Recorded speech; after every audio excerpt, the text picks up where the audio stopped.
Hey, what's up guys? It's Chris Chavez here with Phandroid.com and Edgar Cervantes manning the camera.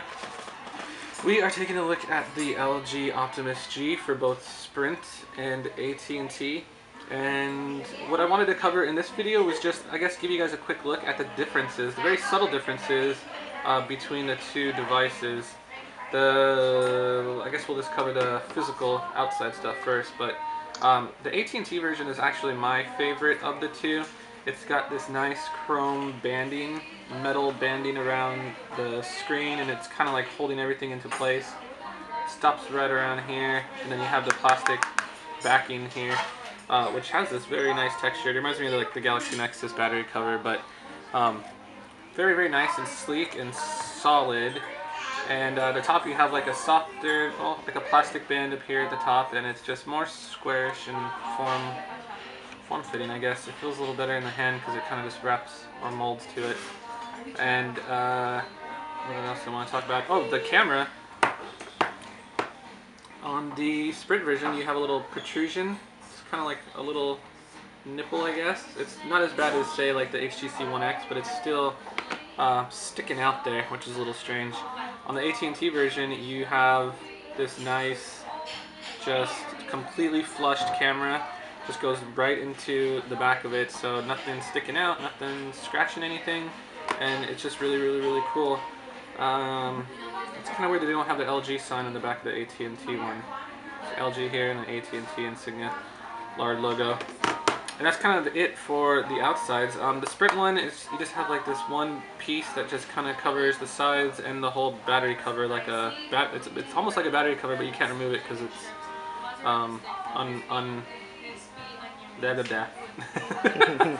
then you have the metal band around the screen here, which is like a very thin metal band. And I just don't really care for this version too much. I guess looks-wise, I think the AT&T version is a little bit different. Although very subtle changes, I just prefer that overall. Jumping into the UI, let's go. How are these suckers on? Generally, they're pretty similar. They're both running Android 4.0.4 Ice Cream Sandwich, but you'll notice right off the bat there's the messaging icon on the AT&T version's blue. This one's green, and there's some other weird little differences in the UI itself as well. Let me jump into our settings. Oh, I guess I should show that. On the AT&T version, the little gear sprocket is over here on the right-hand side, and then on the Sprint version, it's right over there in the middle, which is super frustrating. I would like it over here because that's just easier to access instead of having to jump all the way and I don't know, whatever. The settings are, I guess, what is really crazy, because on the AT&T version you have these cool tabbed settings here where they kind of group everything together, your connectivity stuff, your sound, your display, and then general settings, which is kind of awesome. I like this a lot better than just your traditional settings from Android, which is just one big list that you kind of just scroll through, and they kind of try to separate them there, but it just doesn't really flow as well as tabs. I think the tabs is a lot better, and you can just kind of flip through them like that. Way cooler, way nicer, but again, running the same version of Android, so it's just kind of strange. Another thing is, if I could jump into the home screen settings, the AT&T version doesn't have the ability for themes. So it's almost as if the LG, I mean, I guess it's early software, but the AT&T version as it stands doesn't have the same kind of, I'm not sure what they're calling their UI right now.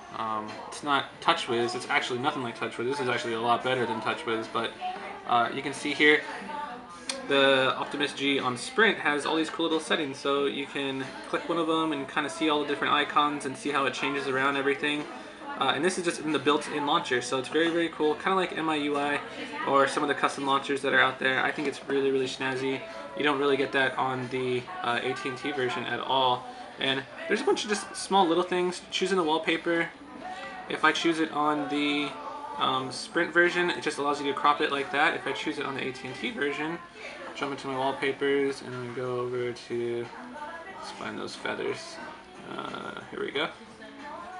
It gives you a crop for your home screen, and then it also gives you a crop for your lock screen as well. So when you choose it, it'll ask you if you want to set it to your lock screen. Sprint version doesn't have that. Again, small Very strange discrepancies, just differences in the UI and the build quality of the phones themselves.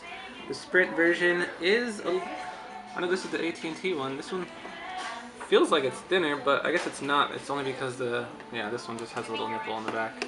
But other than that, I think that's pretty much it as far as differences go. What do you? Micro SD card. Oh, the AT&T version camera. has an 8 megapixel camera, and then this one features a 13 megapixel camera. This one, so you might think that that's probably worse because it's a full 5 megapixels or so less, but they give you the cool option of using a micro SD card, and then you have your micro SIM card that you can stick in there too. So this one only has, I believe, 8 gigabytes built in, but then you can expand it up to 64 motherfucking gigabytes. That's a whole lot of storage that you can get in on it. This one comes with 32 gigs built in, a nicer, well, higher, more megapixel camera, but no option for expandability. So, and then this one has just like a little bit different texture on the back. It doesn't have the Galaxy Nexus type. This is just like little dots, which we'll probably see on the new LG Galaxy Nexus once that comes out. But other than that, that's pretty much it for these two. I just wanted to give you guys a quick look in case, I don't know, maybe you're shopping around and you want to go to the AT&T or Sprint, you want to know which one is better. Those are just the small little differences that we found on the LG Optimus G. I'm Chris Chavez with Phandroid.com and Edgar Cervantes. We'll see you next time. See you guys.